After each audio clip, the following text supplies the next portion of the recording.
Panggung yang gelap perlahan terang. Sebuah set depan rumah dengan mode lama. Terasnya terdiri dari 2 kursi dan 1 meja bulat. Pintu utamanya terbuat dari kayu yang walau berusia lama masih nampak kokoh. Di samping rumahnya dibangun sebuah warung kios yang menjual berbagai makanan. Kita melihat Salma, seorang perempuan berwajah lembut dan sederhana, nampak kesusahan untuk membuka pintu karena bagian gagangnya akan terlepas. Setelah berhasil membukanya dengan sekuat tenaga, Salma duduk di depan pintu, seperti menunggu sesuatu. Sebuah panggilan kerja yang sangat ia harapkan. Salma! Salma masih terus menatap layar HP-nya dengan cemas, sehingga suara sang ibu tidak terdengar. Salma!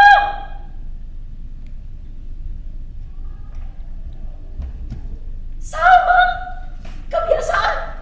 Duduk lagi depan pintu. Sudah ibu bilang kan jangan. Masih saja. Tadi aku cuma cek pintunya saja kok Bu. Ditariknya susah. Ibu nanti tarik gagangnya jangan terlalu kencang ya Bu. Nanti lepas. Alasan kamu. Ya sudah, jaga warung sana. Salma beranjak menuju ke depan warung kiosnya.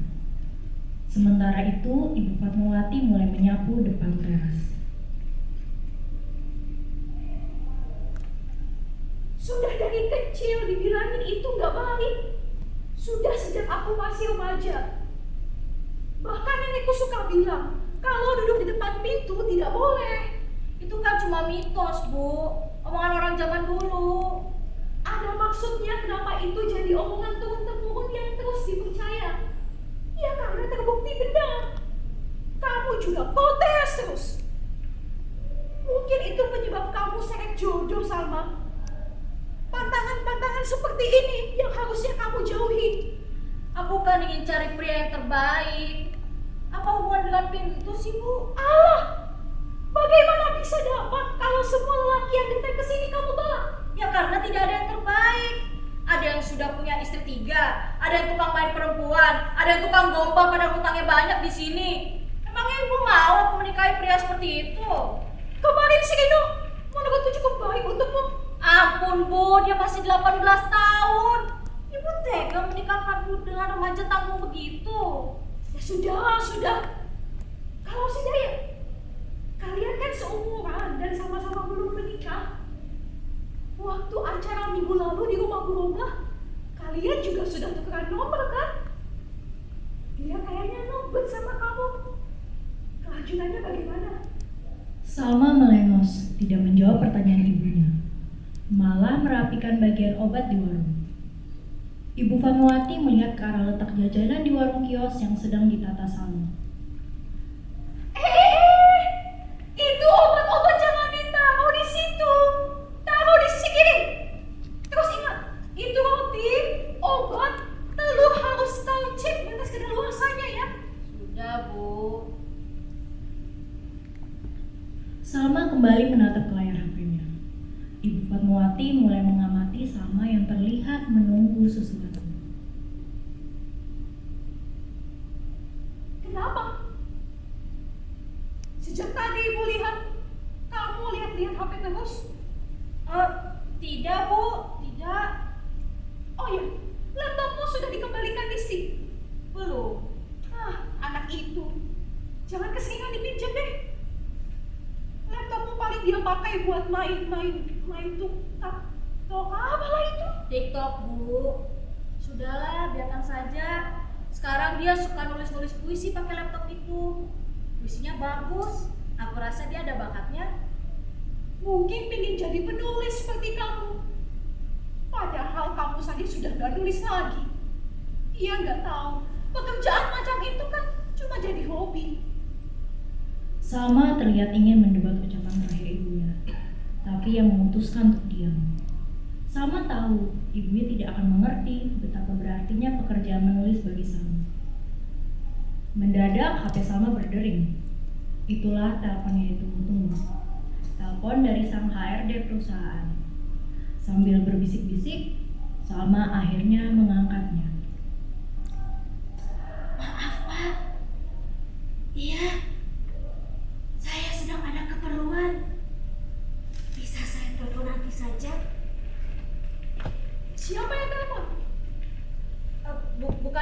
Siapa-siapa, Bu? Ya bukan siapa-siapa itu berarti siapa? Teman saja. Jawab yang benar. Siapa? Perempuan atau lelaki? Ibu, bukan berarti semua orang aku telepon itu Sini lelaki. di sini. Sudah, Bu. Lihat HP-mu. Bu, tidak usah. Sama. Ini bukan siapa-siapa kok, Bu. Ini Dayat, telepon dari Dayat, Bu. Dayat. Iya. Tadi kayaknya kau ogah-ogahan. Jadi kalian masih saling kontak?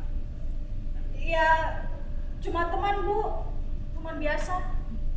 Tapi ada perasaan suka. Salma terlihat bingung menjawab. Fatmawati menghampiri Salma dan ingin merebut HP, tapi Salma menjauhkannya dengan tangannya. Sekilas mereka saling berebutan HP. Iya, Bu. Iya. Kami sedang dekat. Alhamdulillah, akhirnya jadi juga kamu sama si Dayat. Ya, si Dayat itu walau mukanya tidak jelas begitu, tapi orangnya pekerja keras. Kudengar usaha bengkelnya maju pesat loh. Ya, usaha dari modal ibunya. Yang penting kan dia serius mengurusnya. Ya sudah, kamu teruskan saja hubunganku sama si Dayat ya. Undang dia juga untuk ulang tahun minggu depan. Coba nanti aku telepon ibu rumah, biar kami pikirkan tanggal yang bagus. Bu, kami tuh baru teleponan loh. Bukan mau nikah besok. Yang penting kan direncanakan dulu. Sebentar, ibu ambil HP dulu ya. Fatmawati bergegas menuju pintu tua yang gagangnya setengah rusak. Baru saja yang menarik gagang, mendadak gagang itu terlepas dari pintu sampai Fatmawati tersungkur jatuh. Salma langsung bergegas menolong dan berlutut untuk membantu ibu berdiri. Aduh, Bu, Bu. Kan sudah aku bilang, Bu, hati-hati memegang pintunya. Aduh, pinggangku sakit. Aduh. Pintu ini memang seharusnya sudah diganti. Kau punya nomor WhatsApp si tukang langganan kita? Coba hubungi deh. Aku mau telepon Bu Rongga dulu. Fatmawati masuk ke dalam rumah sementara Salma kembali ke depan warung kiosnya dan meletakkan gagang pintu di atas laci warung. Ia lalu menelpon HRD yang tadi menghubunginya. Sesekali ia mengintip ke arah pintu, takut ibunya datang atau mendengar. Ya, halo. Iya, Pak. Maaf tadi saya tidak bisa angkat. Iya, saya sudah menunggu kabar dari Bapak. Jadi, gimana ya, Pak? Kita tidak mendengar percakapan di ponsel, tapi kita melihat reaksi wajah dari Salma, yang awalnya penasaran dan gugup berubah menjadi amat senang dan antusias. Saya diterima kerja. Baik. Terima kasih. Terima kasih, Pak. Oh, belum. Saya belum beli tiket atau cari tempat tinggal di Jakarta. Oh, sudah dibelikan tiket pesawat? Oh, terima kasih, Pak. Harus berangkat akhir minggu ini. Tapi saya tidak bisa pastikan, Pak. Saya tentu mau pekerjaannya. Baiklah. Saya akan kasih kepastiannya besok. Salma menutup telepon dan merenung di kamar. Pikirannya semakin terbebani. Kapan lagi ucap batinnya? Sebuah perusahaan redaksi penerbit ternama di Jakarta menawarkan jabatan editor buku untuk dirinya. Ini adalah kesempatan emas. Dari luar halaman rumah menuju warung kios, Disti, seorang gadis berpakaian seragam SMU, datang dan memperhatikan Salma. Di bahunya yang membawa tas ransel. Kenapa, Tante? Kelihatannya bingung sekali. Salma hanya tersenyum. Disti menyerahkan tas berisi laptop kepada Salma. Oh iya, ini laptopnya. Udah selesai. Kali ini aku bikin puisi lagi. Oh, terus aku daftarin nih buat lomba mading di sekolah. Mana? Tante mau baca? Jangan aku malu. Tulisannya jelek. Ya, kamu belum dilihat. Tante suka kok baca tulisan-tulisan kamu sebelumnya. Kamu tuh berbakat loh, Disti. Harus sering diasah terus. Ah, enggak ah. Jadi penulis kan susah. Tante yang bilang sendiri waktu itu. Oh iya, ini gagang pintu apa tante? Oh, itu pintu di depan rusak. Untung kamu ingetin. Tante hampir lupa chat orang reparasinya.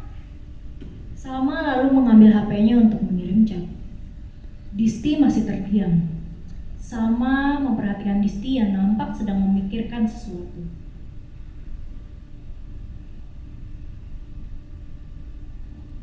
Kenapa lagi? Ada masalah di sekolah? Enggak. Ma, aku boleh tanya sesuatu? Tanya apa? Tante, kenapa belum menikah? Kenapa mendadak kamu bertanya begitu? Maaf tante kalau jadinya kurang sopan. Tapi Disti bingung aja. Kenapa tante Salma nggak seperti tante-tante yang lain yang sudah menikah atau punya anak? Ya, memang belum bertemu jodohnya saja. Tata kan harus mengurus ibu, harus mengurus rumah ini sendirian.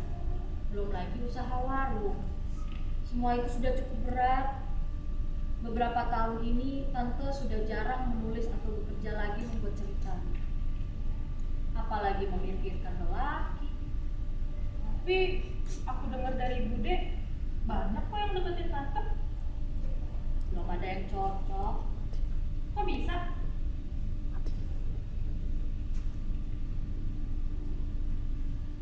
Tante juga tidak tahu, Disti. Tapi Tante tipe orang yang mengikuti kata hati. Ya mungkin kamu bisa bilang Tante terlalu pemilih di umur Tante yang segini. Tapi Tante percaya kalau hubungan itu harus ada kecocokan. Memang usia tante sekarang berapa?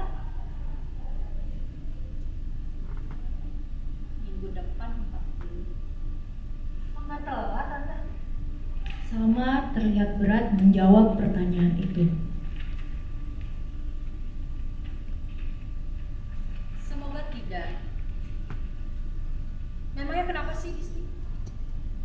Sesaat Disti terlihat bingung memulai ceritanya. Jadi aku dilamar pacarku. Hah? Bukannya kamu masih 17? Lalu sekolahmu bagaimana? Kan tahun ini aku lulus tante. Jadi setelah lulus baru deh nikahnya digelar.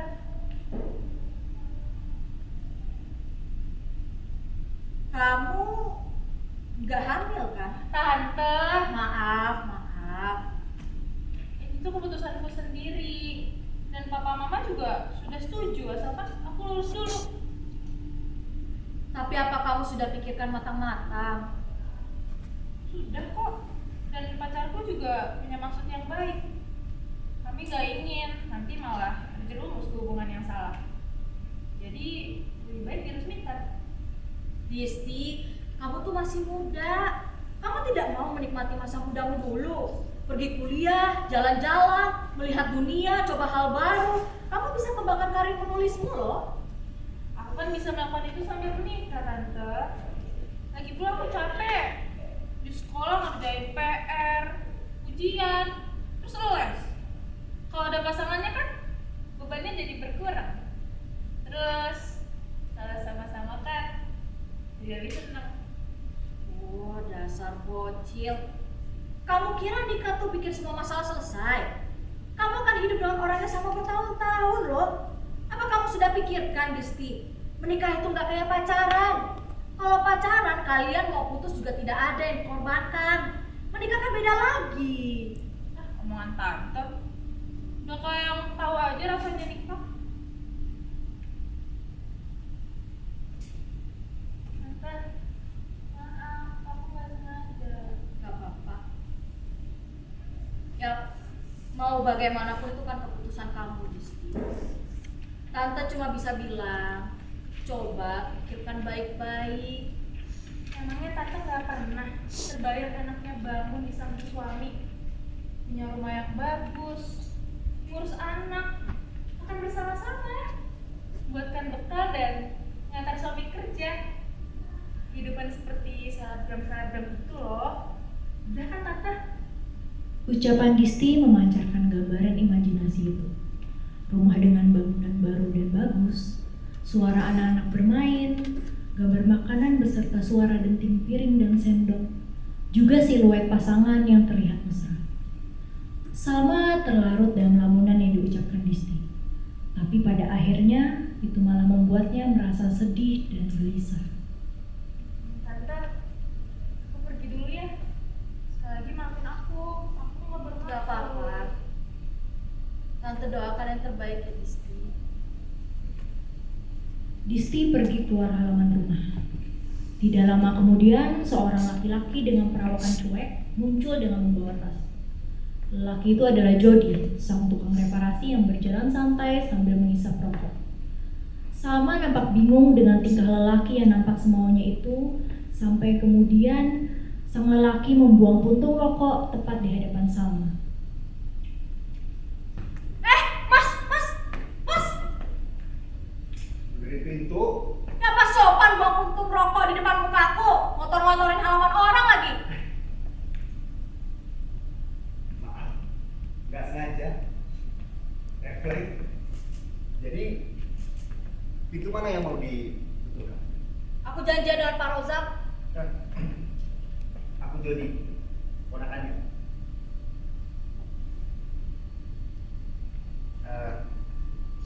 Si bapak lagi sakit, jadi aku yang gantikan. Salma terlihat ragu tapi akhirnya memandu Jody berjalan ke arah depan rumahnya. Yang menunjuk ke arah pintu rumah tanpa gagang tersebut. Jody langsung memeriksa.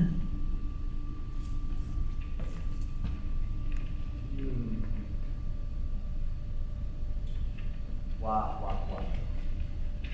Jadi pintu ini sudah berapa lama?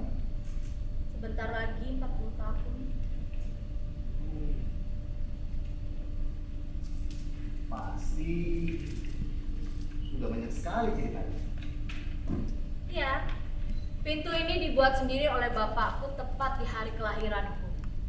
Jadi bagi dia, pintu ini punya makna yang lebih.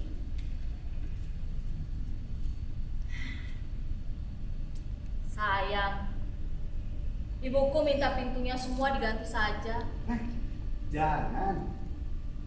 Ini kayunya masih kuat. Persoalan gagal kan hal biasa. Itu bisa diganti.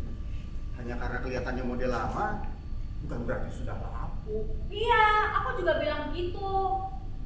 Tapi ibuku penguasaannya di rumah ini. Lagi pula, aku cuma bawa pinggan gagangnya. Oh, coba aku tanya ibu dulu ya. Salma masuk ke dalam rumah. Namun beberapa saat kemudian Salma keluar. Tunggu dulu, ibuku lagi sholat. Sesaat suasana menjadi canggung. Salma akhirnya duduk di kursi depan teras, sementara Jody juga duduk di kursi lain. Tidak kuat dengan keheningan yang terlalu lama di antara mereka, Jody akhirnya mulai membuka percakapan dengan Salma.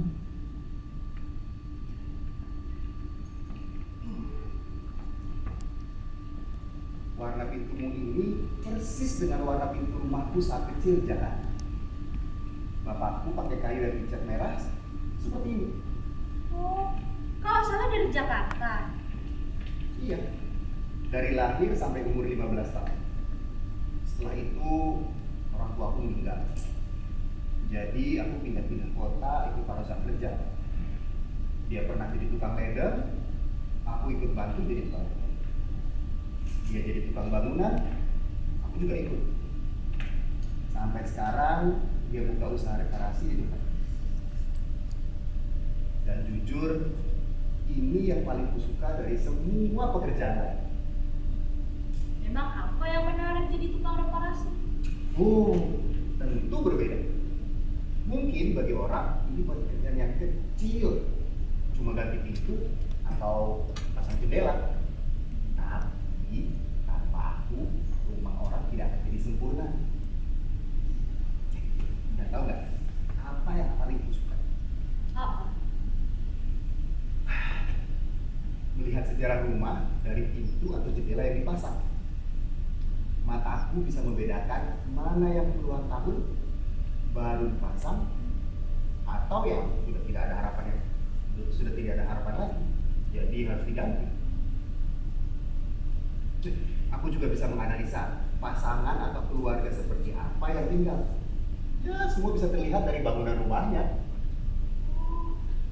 Lalu apa analisamu soal rumah? Jody berdiri, meneliti sejenak pintu dan seluruh bangunan di sekitar pandangannya. Tangannya meraba-raba, lalu kerap bergerak seperti dukun yang menerawang.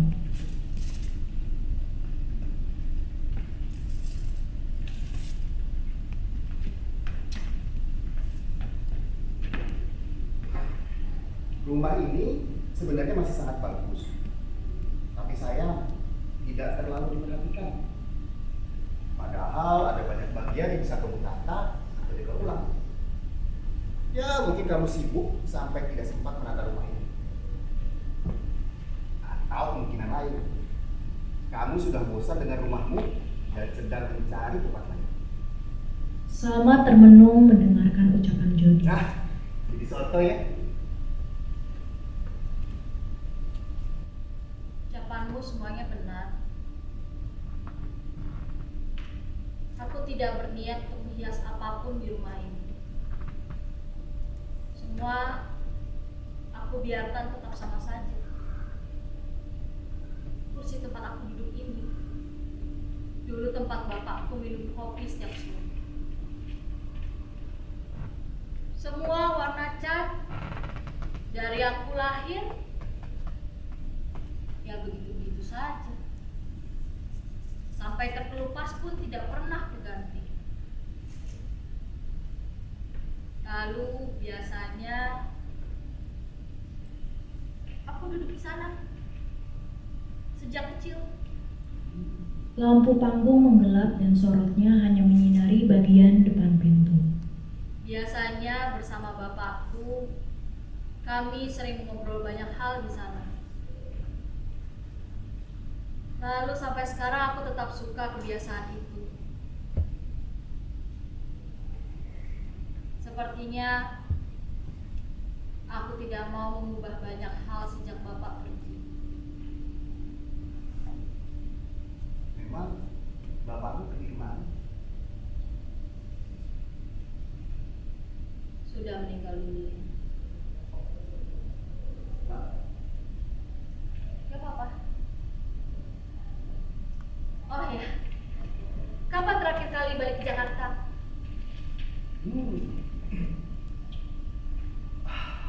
Sudah lama sekali. Mungkin sekitar 4 tahun yang lalu. Itu juga karena kan saudara. Kota itu tambah macet, tambah berisik. Tapi ya ada juga hal-hal kecil yang tetap menyenangkan. Misalnya, Misalnya melihat gedung-gedung pencakar langit saat malam hari yang banyak cahayanya, atau pergi ke museum seni dan taman yang banyak bunganya. Salma membayangkan gambaran kota Jakarta. Gedungnya, jembatan tinggi, cahaya-cahaya kota, taman dan museum. Perempuan itu terperangah membayangkan ucapan Jody, seperti terkagum. Dan menurutku, Jakarta itu cocok untuk orang-orang yang suka ambil risiko dan cari pengalaman baru. Memangnya kenapa? Kamu tertarik tinggal di Jakarta? entahlah. Aku tidak pernah ambil resiko terlalu banyak di hidupku. Aku sebenarnya baru saja diterima kerja di sana sebagai editor di sebuah redaksi buku.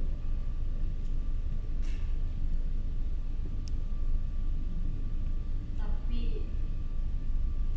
aku tidak tahu akan jadi atau tidak. Cobain aja. Hidup itu kan cuma sekali. Kalau tidak suka kan enggak. Kamu tinggal balik kampung nggak setuju. Kenapa? Loh. Biasanya si Rosa. Ini siapa? Ini ponakannya Bu, Jody namanya. Jody berdiri tersenyum segan, tapi Fatmawati sama sekali tidak membalas senyum itu. Berapa biayanya kalau pintunya diganti total? Semuanya, Bu. Tapi saya nggak bawa apa-apa, Bu. Soalnya saya kira cuma ganti gagangnya saja. Nah, berarti kau balik toko lagi dulu sana. Suruh si Rosa pilihkan bahan dan motif yang paling bagus buat pintu ini ya. Biar kan sudah tahu selera saya. Tapi memasang pintu tidak semudah itu, Bu. Pasti tidak akan selesai di hari ini. Iya gak apa-apa. Gak masalah kok. Kenapa mukamu bingung begitu? Saya kan pasti bayar. Jody terlihat bingung. Ia bolak-balik menoleh ke arah Salma dan ibunya. Bu, tapi kata Mas ini pintunya masih bagus. Hanya perlu gagangnya saja. Aduh, tetap saja kelihatannya sudah usang dan tidak menarik lagi. Kuno. Nanti orang tidak tertarik datang ke rumah kita sama. Tapi Bapak pasti marah kalau kita asal ganti pintunya, Bu. Ini kan banyak sejarahnya. Sejarah apa toh? Sesuatu itu kalau sudah tua, diganti, dibuang. Memang seharusnya begitu. Cuma perkara pintu saja kok repot. Salma menunduk, tampak menahan kecewa dengan ucapan ibunya. Jody ikut tidak nyaman memperhatikan semuanya. Kalau begitu, ya sudah, Bu. Tapi kemungkinan saya balik ke sini agak sore ya, Bu. Jody mengemasi tasnya dan berjalan pergi. Sekilas ia mendekati Salma sebelum keluar pintu. Permisi. Mana saja langsung bicara pada Ibu. Seusai Jody pergi, Fatmawati lalu berjalan ke arah teras dan duduk di kursi bersama Salma.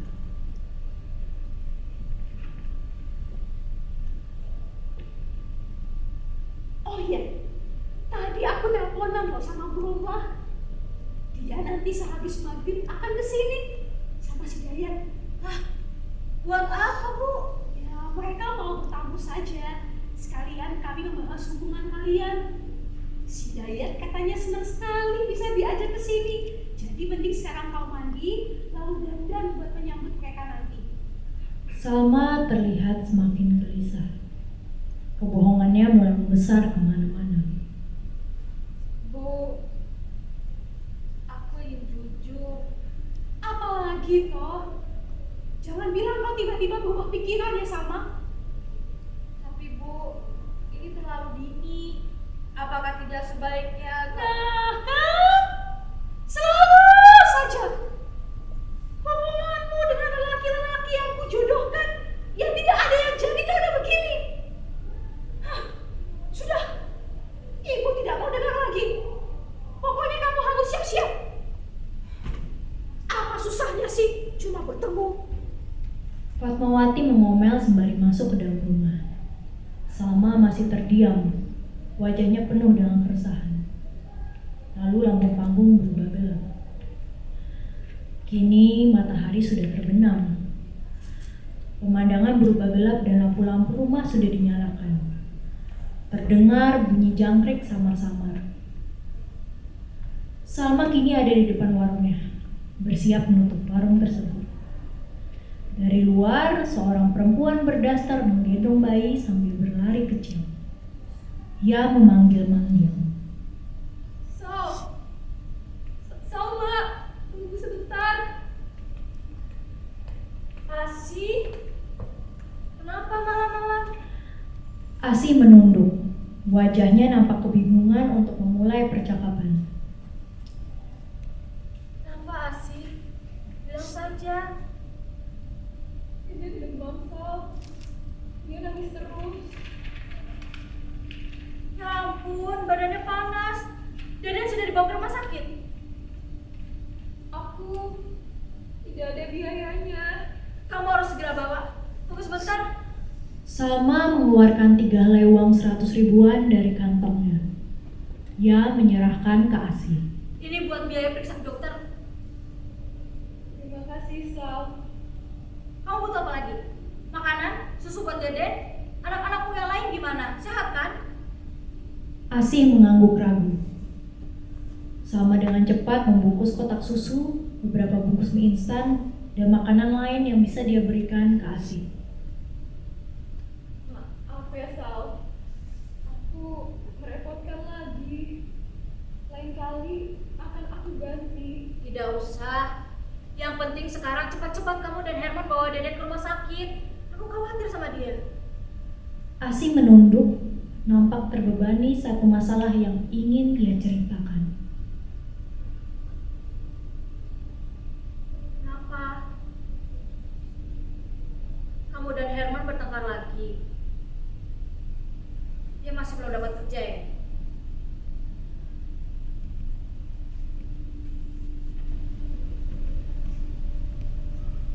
Dia sudah 5 hari meninggalkan rumah, Salma.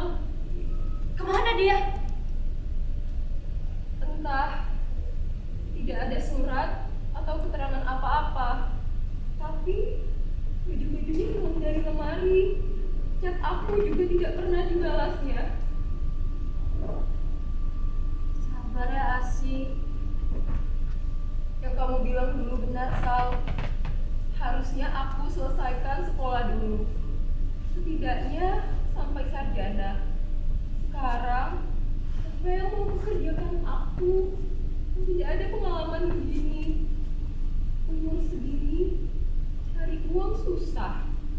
Aku cuma bisa mengharap lelaki tidak tahu diri itu. Entah Herman akan kembali atau tidak sama sekali.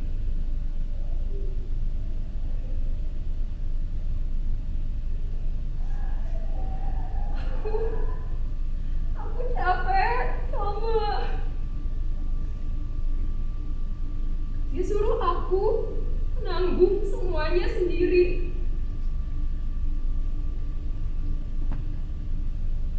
Asih, sabar.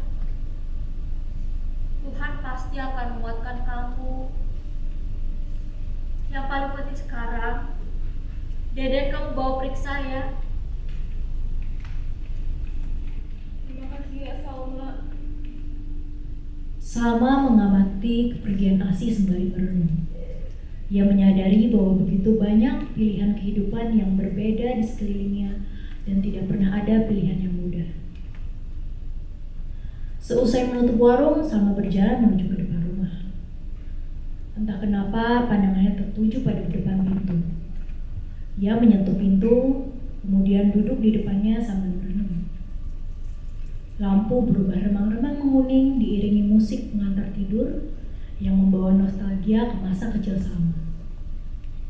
Terdengar suara bapak Salma di dalam lamunannya. Salma, Salma, kamu tahu Bapak yang pilih kayu ini, kayu jati yang terbaik untuk pintu ini. Bapak yang mengerjakan dengan tangan Bapak sendiri. Lalu setelah itu ibumu memanggil-manggil Bapak sambil bilang perutnya sakit. Ternyata sudah waktunya kamu lahir. Jadi buat Bapak, pintu ini pertanda keberuntungan karena bertepatan dengan kamu lahir ke dunia ini. Bapak akan selalu ingat sejarah pintu ini. Kamu juga kan? Salma! Panggilan Fatmawati memecah hayalan Salma. Lampu remang-remang menghilang. Kita kembali ke masa kini. Salma bangkit berdiri dan masuk ke dalam. Lampu seketika gelap. Kini malam sudah tiba. Dari luar panggung, Dayat dan Bu Romlah datang menuju rumah Salma. Bersamaan dengan itu, Ibu Fatmawati keluar dari rumah, siap menyambut mereka. Bu Romlah, akhirnya datang. Bu, Dayat, kau makin ganteng saja loh. Ayo, duduk dulu. Aduh, merepotkan nih. Kami kan mau silaturahmi saja. Sudah, gak apa-apa. Sama, sini.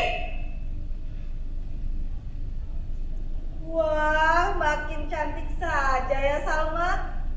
Salma terpaksa tersenyum menanggapi pujian itu. Sementara Dayat terus melekatkan pandangan pada Salma. Salma menoleh sekilas ke arah Dayat dengan pandangan risih. Oh iya, aku bawakan kue buatanku sendiri. Dayat juga katanya bawa sesuatu untuk Salma. Oh iya Bu, ini spesial buat Salma. Salma tampak malas mengambilnya, namun sang ibu memberi kode dengan mencubit lengannya.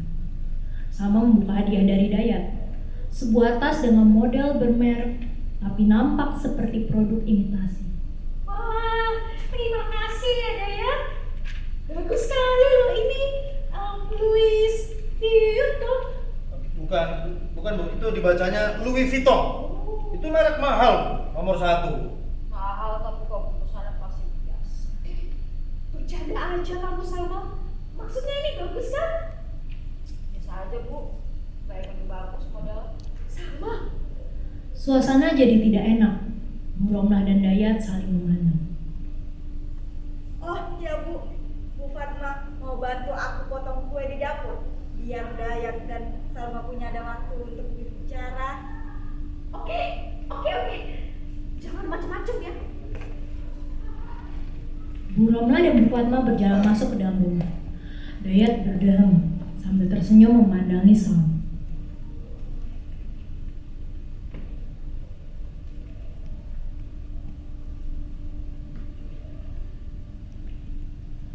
Aku pikir usahaku mendekatimu sia-sia.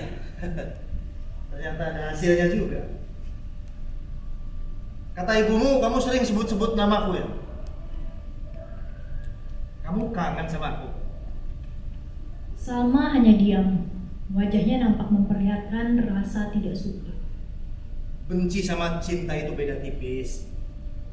Jangan ditolak. Dayat menyentuh tangan Salma, tapi Salma menepisnya kasar. Kau coba sentuh sekali lagi, lempar kau pakai tas kau ini. Sabar, kenapa sih? Gak baik marah-marah terus. Laki-laki mana yang mau sama kamu kalau kamu marahin begitu? Aku tidak peduli.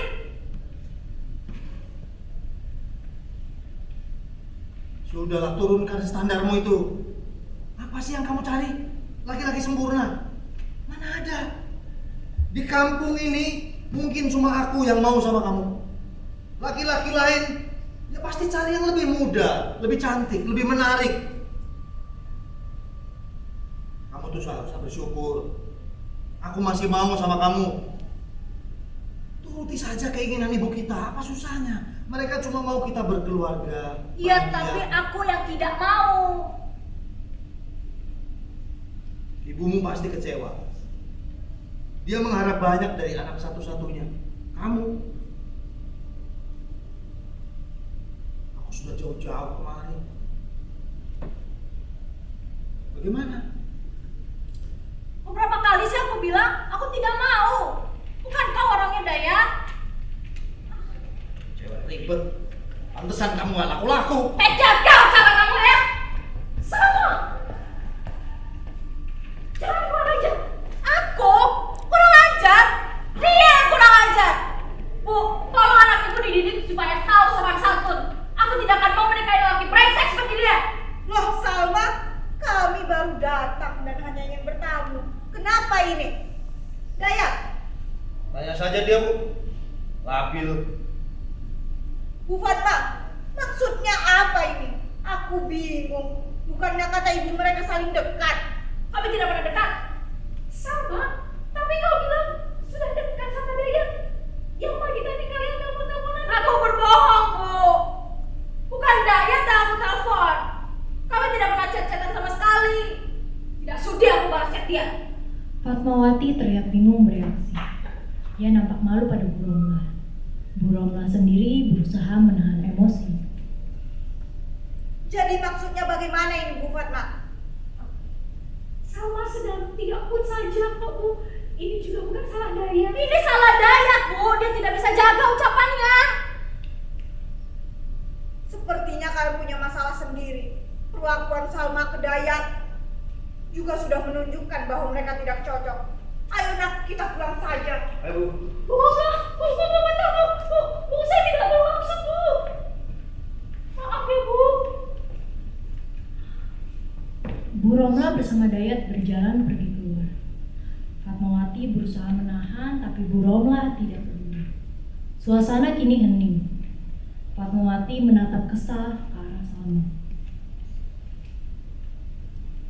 Kau sudah tidak ada harapan, Salma. Aku sudah pikirkan baik-baik.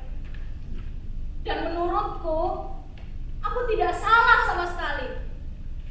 Selama ini tidak ada kekurangan dalam diriku, Bu. Aku tidak akan menikah hanya untuk menyenangkan ibu. Menikah ataupun tidak, aku yang tentukan sendiri. Tapi kau harus ada pendamping. Kenapa, Bu? Kau lihat aku. Sejak bapakmu meninggal, aku susah payah, Sal. Semuanya berantakan. Aku harus berjuang sendirian. Kini aku sakit-sakitan. Aku tidak mau kau jadi seperti aku. Bu, Ibu sudah cukup berhasil membesarkan aku dengan baik. Apalagi yang kurang? Banyak kurangnya, Salma. Banyak sekali. Kau kira aku selama ini kuat hidup sendirian tanpa bapakmu? Di rumah ini kami bertahun-tahun tinggal bersama. Lalu mendadak aku harus menjalani semuanya sendiri. Aku tidak mau kau jadi seperti aku. Kau harus punya pasangan. Karena aku tahu sekali rasanya ditinggalkan. Bu, Fatmawati yang nampak lemah terduduk di kursi.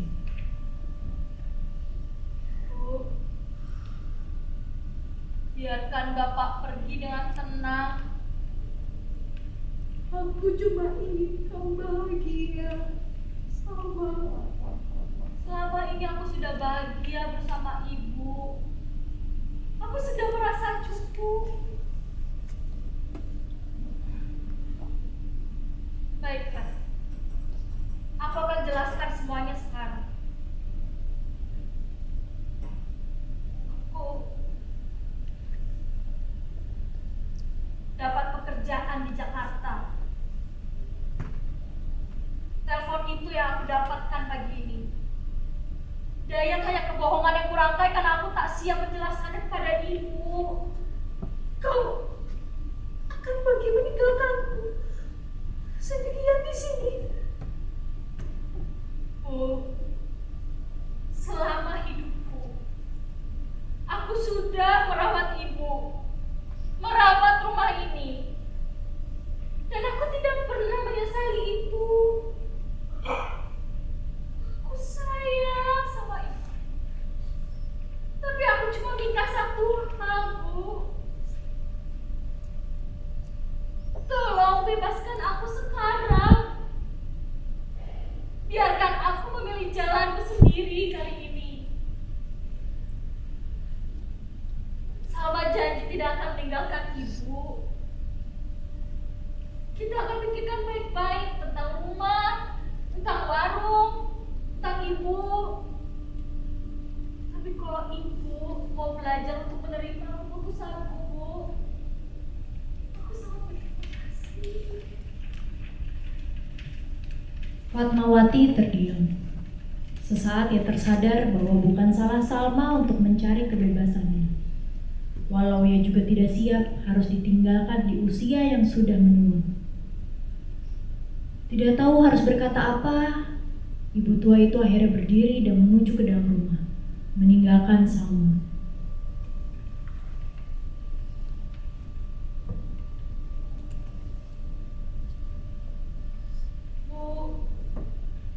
Namun tepat di depan pintu, Fatmawati berhenti. Sorot lampu panggung menerangi Fatmawati sambil ia memperhatikan detail-detail pintunya. seakan tersadar sesuatu. Berbagai kenangan akhirnya muncul di kepala Fatmawati. Hari kelahiran Salma, hari-hari di mana ia menyaksikan suaminya duduk di depan pintu mengasuh anaknya. Kilas balik memori bagaimana pintu ini punya makna berharga bagi mereka. Kau benar. Pintu ini masih bagus. Seharusnya tidak usah diganti. Fatmawati menoleh ke arah Salma lalu memeluknya. Mereka menangis sesenggukan.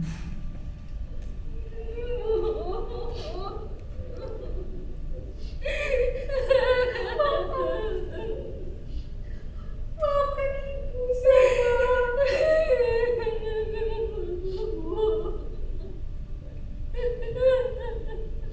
Lampu panggung meredup dan hanya menyisakan sorot utama pada ibu dan anak itu.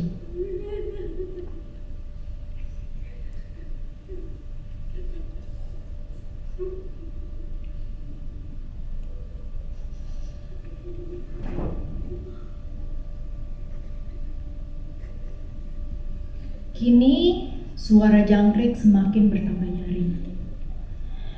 Ketika lampu kembali menyala, kita melihat Jody yang nampak kelelahan menuju ke arah teras rumah Salma. Salma yang membukakan pintu bingung dengan Jody yang nampak ngos-ngosan.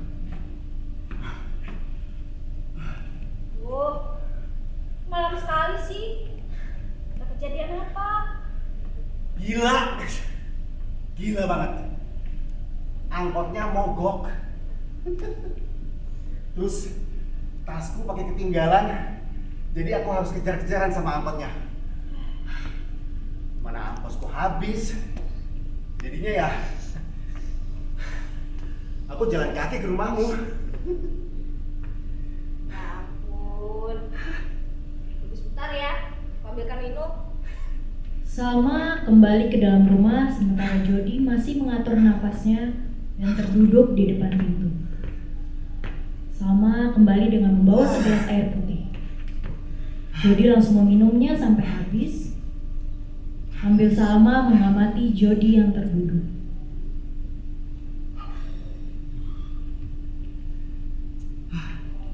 Kau percaya mitos orang yang duduk depan pintu? Katanya dia akan susah dapat jodoh. Ya enggak lah. Apa hubungannya jodoh dengan duduk di depan pintu? Itu kan bikinan orang zaman dulu. Karena sebal lihat orang yang duduk di depan pintu itu menghalangi langkahnya. Salma tersenyum. Ia lalu mengambil posisi duduk di sebelah Jody. Kini sorot lampu mengarah pada mereka berdua yang duduk di depan pintu. Hei, sepertinya aku harus siap kena omel ibumu. Karena pintu yang dia pesan semua habis. Stoknya baru datang ya 2-3 hari lagi. Dia sudah tidak mau pintunya diganti kok. Tapi gagang barunya kamu bawa kan? Ada? Memangnya mau dipasang sekarang? Tapi kalau aku pasang sekarang, besoknya kita tidak ketemu lagi. Memangnya kamu mau kita ketemu terus? Biar kamu bisa dengar semua ceritaku soal sejarah pintu, sejarah jendela, jenis-jenis kayu, dan semuanya. Ya, itu juga kalau kamu tidak bosan. Kenapa kau pikir aku mau mendengarkan semua ceritamu? Entahlah, feeling aja. Mungkin kita cocok, mungkin juga tidak. Ya, boleh saja. Mumpung aku belum ke Jakarta.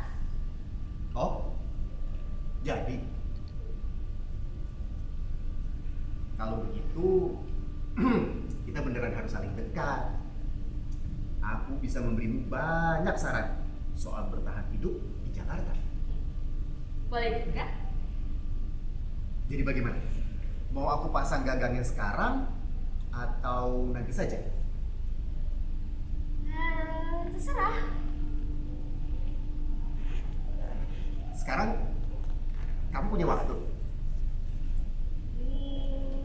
Banyak. Aku masih punya banyak waktu. Kamu bisa mulai cerita apapun sekarang. Aku akan dengarkan. Bersamaan dengan Jody yang mulai bercerita, kita mendengar alunan piano yang indah menutup cerita Salma. Salma terus memandangi Jody sambil Jody bercerita dengan antusias. Pelan-pelan, lampu meredup.